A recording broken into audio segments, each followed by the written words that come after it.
In 1513, Niccolò Machiavelli was stripped of his position, tortured, and exiled from Florence by the very people he had served faithfully for years.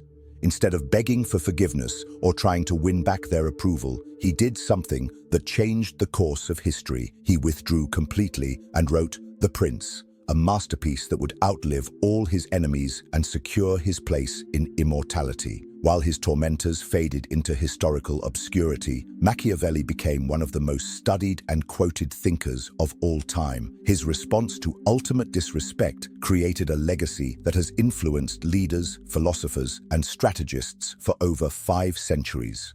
He understood something that most people today have forgotten. When someone disrespects you, your response determines not just your immediate future, but your entire legacy. Most people are walking around completely defenseless against disrespect. They've been programmed to believe that boundaries are mean, that self-protection is selfish, and that the appropriate response to being violated is to understand why the violator acted that way. They've been taught to absorb other people's toxicity like emotional sponges, constantly making excuses for behavior they would never tolerate from themselves. This is insanity. You don't need to understand why someone disrespects you. You don't need to fix them, teach them, or help them become a better person. You don't need to give them the benefit of the doubt, make excuses for their behavior, or assume they didn't mean it the way it sounded. You don't owe them an explanation, a second chance, or your understanding of their motivations. The moment you start psychoanalyzing why someone violated your boundaries, you've already lost the game. You're operating from their frame, not yours. When someone disrespects you, there's only one question that matters. What are you going to do about it? Everything else is distraction. Everything else is mental masturbation designed to keep you thinking instead of acting, analyzing instead of deciding, understanding instead of enforcing.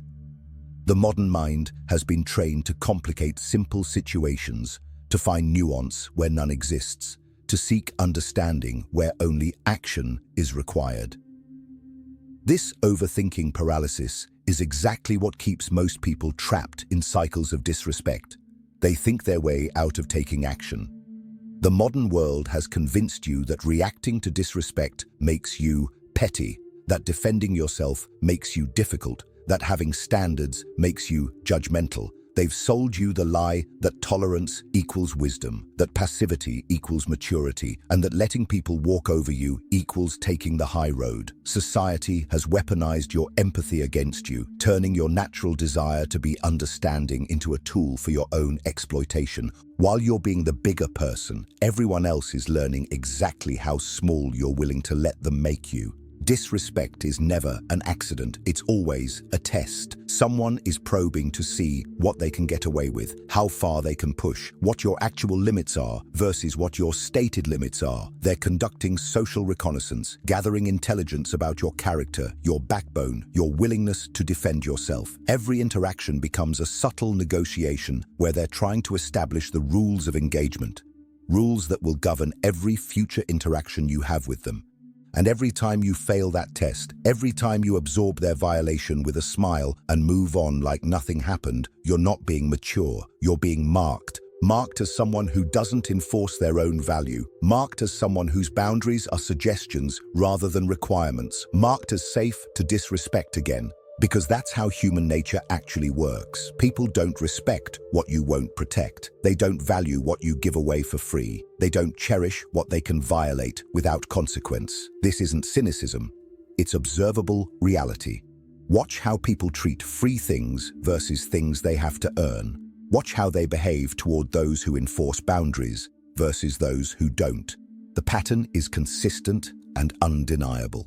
Machiavelli understood this 500 years ago. He knew that human beings respond to incentives, not intentions. They respond to consequences, not conversations. They respond to what you do, not what you say. And what most people do when they're disrespected is nothing. They explain it away, they rationalize it, they convince themselves it wasn't that bad or that the other person didn't really mean it. They create elaborate stories about stress, bad days, misunderstandings, and good intentions gone wrong. They become professional excuse makers for people who wouldn't make excuses for them. They invest more energy in understanding their violator's perspective than in protecting their own dignity. This is the thinking of someone who has confused kindness with weakness, who has mistaken tolerance for virtue, who has been brainwashed into believing that their comfort matters less than everyone else's. There's another way, a way that doesn't require you to become cruel, vindictive, or abusive, a way that doesn't demand dramatic confrontations or public scenes, a way that works with human psychology instead of against it. When someone disrespects you, you calculate the cost. Not the cost to them, the cost to you. What does it cost you to maintain a relationship with someone who has demonstrated they don't respect your boundaries? What does it cost you to continue investing emotional energy in someone who uses that energy to violate you? What does it cost you to remain accessible to someone who has shown they don't value that access? The answer is always the same: too much. So you stop paying it. This isn't about punishment. This isn't about revenge. This isn't about teaching them a lesson or making them feel bad about what they did. This is about resource allocation. You have limited time, limited energy, limited emotional bandwidth. When you continue investing these resources in people who have demonstrated they don't respect those resources, you're not being forgiving. You're being financially irresponsible with your own life. Every moment you spend thinking about someone who disrespects you is a moment you're not spending on someone who values you. Every ounce of energy you waste on people who violate your boundaries is energy. You're not investing in relationships that actually serve your well-being. This is basic mathematics. You cannot grow wealth by making bad investments. You cannot build a strong portfolio by continuing to fund failing ventures. You cannot create abundance by throwing resources at people who consume them without returning value. Financial advisors understand this principle intuitively. They don't keep investing in stocks that consistently lose money just because they hope those stocks might eventually appreciate. They cut their losses and reallocate to better opportunities. The same cold calculation should apply to your emotional investments. The same principle applies to relationships. When someone disrespects you, they're showing you their rate of return on your investment in them. And that rate is negative. The rational response is to divest, not gradually, not partially, completely. You remove them from your attention. You remove them from your consideration. You remove them from your emotional landscape entirely. You stop checking their social media. You stop wondering what they're doing. You stop hoping they'll change. You stop analyzing their behavior. You stop giving them mental real estate they haven't earned and don't deserve. You reclaim the cognitive bandwidth they've been occupying rent-free. This doesn't mean you hate them. This doesn't mean you wish them ill. This doesn't mean you're plotting revenge or hoping they fail. You simply stop caring about their existence. And this is where most people fail. They want to implement consequences while still being emotionally invested in the outcome. They want to withdraw while still hoping for reconciliation. They want to divest while still checking on their former investment. They want to be free while still caring about their captor's opinion of their freedom. This half-measure approach guarantees failure because it maintains the very emotional dependency that gave the other person power over them in the first place. This defeats the entire purpose. The power of complete divestment comes from its finality. When you genuinely stop caring about someone's opinion, their presence, their approval, or their disapproval, they lose all ability to affect your emotional state. They can't hurt you because you're no longer accessible to be hurt by them. They can't manipulate you because you're no longer invested in their manipulation. They can't control you because you've removed yourself from any system where their control could be exercised. You become immune to them. Immunity is the ultimate power because it requires nothing from them. They don't have to change, grow, learn, or become better people. You don't have to wait for their apology, their recognition, or their evolution. You simply move on, completely, permanently. This requires something most people are terrified to develop: genuine indifference to the opinions of people who don't serve your well-being. Most people are addicted to being liked, even by people who treat them poorly. They would rather have negative attention than no attention. They would rather be in bad relationships than be alone. This addiction to approval creates a dependency that others can exploit. It's the emotional equivalent of being addicted to a drug that slowly poisons you. You know it's destroying you, but you can't stop consuming it because the withdrawal feels worse than the poison. This addiction keeps them trapped in cycles of disrespect because they're unwilling to pay the price of freedom, not caring what their abusers think about their absence. When you can genuinely reach a state of complete indifference to someone who has disrespected you, something powerful happens. You stop being available for their games. You stop being reactive to their provocations. You stop being controllable through their approval or disapproval. You become like a mountain, unmoved by the storms that rage around you, unaffected by the winds that try to shake you, immune to the forces that seek to erode your foundation. You become sovereign. Sovereignty terrifies people who rely on others' emotional dependence to feel powerful. When they realize they can't affect you, can't manipulate you, can't control your responses, they either adjust their behavior or escalate their attempts to regain control. If they adjust their behavior, you've trained them without saying a word. If they escalate, you've identified them as someone who was never worth your investment in the first place. Either way, you win, because you're no longer playing their game. You're no longer operating according to their rules. You're no longer making their opinion of you more important than your own opinion of yourself. You've reclaimed your power. Reclaiming power requires understanding something that most people resist. Not everyone deserves access to your inner world. Not everyone deserves your emotional investment. Not everyone deserves the privilege of affecting your thoughts, your mood, or your decisions. Your attention is currency. Your emotional energy is capital. Your time is the most valuable resource you have. When someone disrespects you, they're demonstrating that they don't value these resources appropriately. The rational response is to stop giving them access to resources they've proven they don't appreciate. This isn't cruelty, this is stewardship. You're protecting your resources so you can invest them in people and situations that actually deserve them. You're preserving your emotional capital so you can spend it on relationships that provide positive returns. When you start doing this consistently, when you stop tolerating disrespect from anyone for any reason, something remarkable happens. The quality of your entire social environment improves. Your personal ecosystem undergoes a transformation. The energy in your life shifts from defensive to productive, from reactive to creative, from survival-focused to growth-oriented. You stop spending emotional energy on damage control and start investing it in building something meaningful. Not because you've changed other people, but because you've changed what you're willing to accept. People who can't meet your standards naturally filter themselves out of your life. People who can meet your standards find themselves with greater access to your time, energy, and attention. You create a natural selection process that results in being surrounded by people who actually value what you bring to the table. It's like having a bouncer at the door of your life. Only people who meet certain standards get inside. The ones who can't meet those standards remain outside, wondering why they can't access what they once took for granted. The compound effect of refusing to tolerate disrespect doesn't just solve the immediate problem. It prevents future problems by establishing clear requirements for access to you. And those requirements become your reputation. You become known as someone who doesn't tolerate disrespect. Not because you fight it publicly, but because you remove yourself from environments where it occurs. People learn that disrespecting you doesn't result in drama, arguments, or confrontations. It results in your absence from their life. Complete, total, permanent absence.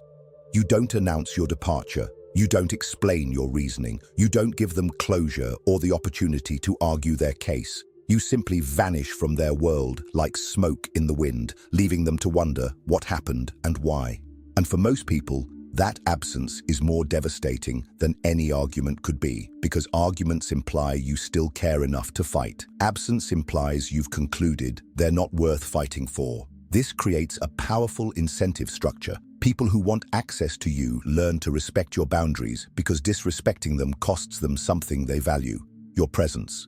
People who don't respect your boundaries lose access to you entirely and have to watch from the outside as you build relationships with people who understand your worth.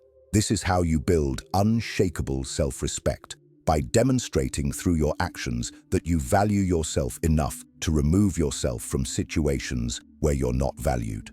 You don't argue about your worth, you don't explain your value, you don't try to convince people to treat you better. You simply make access to you contingent on appropriate treatment, and if appropriate treatment isn't forthcoming, access is revoked. No negotiation, no second chances, no benefit of the doubt. This might sound harsh to people who have been conditioned to believe that forgiveness is always virtuous and that cutting people off is always cruel. What's actually cruel is allowing people to continue disrespecting you while pretending that's somehow helping them become better human beings. You're not doing them any favors by absorbing their toxicity. You're not helping them grow by enabling their worst impulses. You're not teaching them valuable life lessons by showing them that disrespect has no consequences. You're simply training them to become worse people while sacrificing your own well-being in the process. When you tolerate disrespect, you enable it. When you make excuses for people's bad behavior, you give them permission to continue that behavior. When you remain accessible to people who violate your boundaries, you teach them that your boundaries don't actually exist. This doesn't help them. This helps no one. Real compassion sometimes looks like consequences. Real kindness sometimes looks like withdrawal. Real love sometimes looks like letting people experience the natural results of their choices without cushioning them from the impact. When someone disrespects you and you remove yourself from their life, you're not being mean, you're being honest. You're showing them the actual cost of their behavior instead of absorbing that cost yourself. And that honesty serves everyone involved. They get clear feedback about the consequences of disrespect. You get protection from further violation. The relationship either improves dramatically or ends cleanly. Both outcomes are better than the alternative, continuing to invest in someone who has demonstrated they don't value your investment. This is what Machiavelli understood about human nature. People respond to incentives. When you change the incentive structure around disrespecting you, you change people's behavior toward you. Not because they've suddenly developed respect for you as a person, but because they've learned that disrespecting you costs them something they want to keep: access to you. And ultimately, that's all you need. You don't need people to respect you for the right reasons. You just need them to respect you. The motivation behind their respect is irrelevant as long as the respect itself is consistent. Whether they respect you out of genuine appreciation or calculated self-interest makes no practical difference in how they treat you. Results matter more than motivations. Behavior matters more than beliefs. Actions matter more than intentions. Implementing this strategy requires overcoming the programming that keeps most people trapped in cycles of disrespect. You have to be willing to be misunderstood. You have to be willing to be called cold, difficult, or unforgiving. You have to be willing to prioritize your own well-being over other people's comfort with your boundaries. You have to be willing to disappoint people who have grown accustomed to your tolerance of their disrespect. You have to be willing to be the villain in stories told by people who cast themselves as victims of your newfound standards. You have to be willing to let relationships end rather than compromise your dignity to maintain them. And you have to be willing to be alone rather than accepting the company of people who don't treat you appropriately. This last point is crucial because most people's tolerance for disrespect comes from their fear of being alone. They would rather be in bad relationships than no relationships. They would rather be disrespected than ignored. This fear keeps them trapped because it gives other people tremendous power over them.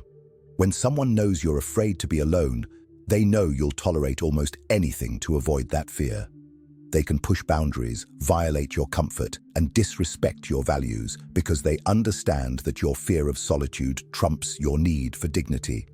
It's a form of emotional blackmail that happens so subtly, most people don't even realize they're being manipulated. The solution is to become comfortable with your own company, to build a life that's so fulfilling, so engaging, so aligned with your values, that other people's presence becomes a luxury rather than a necessity. When you're genuinely happy with your own life, when you're pursuing goals that matter to you, when you're engaged in activities that fulfill you, you stop being desperate for other people's approval. And that lack of desperation changes everything.